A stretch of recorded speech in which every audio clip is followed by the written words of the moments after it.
sederhana, ganti Jokowi secepatnya. Masalah lain nggak terlalu sulit banget itu ngeberesinnya. Apa contohnya Bang? Hah? Kalau Jokowi turun lalu nanti memperbaikinya dengan cara seperti apa? Sederhana, Jokowi turun 2 bulan pertama kita akan nurunin harga BBM. Karena harga BBM nggak perlu naik di luar daripada turun. Yang kedua, kita akan turunin harga gas. Yang ketiga, kita akan turunkan tarif listrik ke posisi 2 tahun yang lalu. Sehingga rakyat biasa cicilannya berkurang 40%. Di kantongnya ada uang. Ya. Nah, dengan beberapa langkah itu dan yang lainnya, 2 bulan pertama Jokowi aja rakyat akan lebih bahagia, akan lebih senang. Apalagi kita ikuti dengan kita sikat KKN. Wah, lebih senang lagi rakyat. Cuman Jokowi nggak bakal bisa, karena pertama dia nggak mampu dan tidak kompeten, dan orang ngerti. Yang kedua, dia membiarkan KKN. Saya mohon maaf katakan, dia ini lebih jelek dari Soeharto. Soeharto saya oposisi di zaman Pak Harto ditangkap karena dia otoriter gitu loh. Tapi Pak Harto misalnya waktu itu banyak uang dari kenaikan harga minyak bumi. Tolong dia pikirin bagaimana caranya supaya rakyat senang. Akhirnya Wijoyo kawan-kawan merumuskan SD Impres, merumuskan buku gratis buat anak SD Impres, bikin puskesmas di mana-mana sama posyandu, bikin pasar Impres, lain-lain konkret. Teknokratnya pun ngikutin perintah Pak Harto dan nggak menipu Pak Harto tentang kondisinya ini. Sama saya Menkonya Gus Dur, ya semua harus ngikut kita, harus satu garis, ya. Nah, pemimpin itu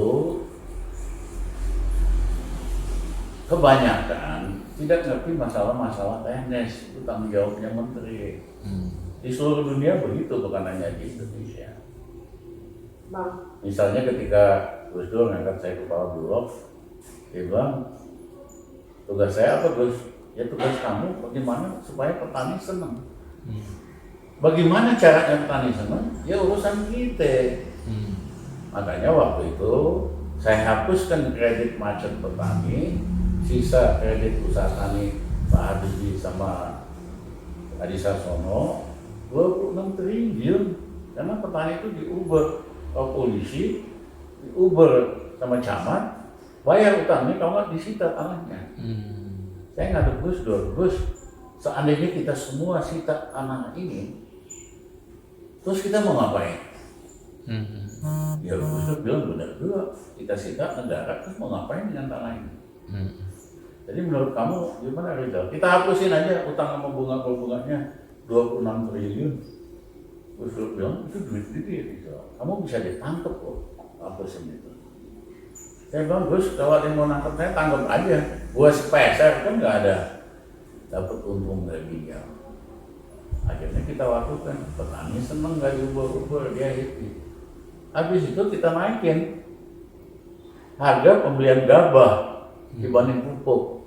Biasanya tuh 1,5, satu untuk beli pupuk, 50% untuk keuntungan petani. Saya naikin 1,75, satu untuk pupuk, 0,75 buat keuntungan petani.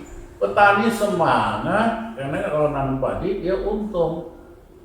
2 tahun pemerintahan Gus Dur nggak pernah impor beras. Jadi nggak ribet amat gitu loh. Cara naikin produksi itu bukan dengan bikin food estate. Yang ada triliunan habis kagak jelas karena pejabat proyek gitu loh. Betul.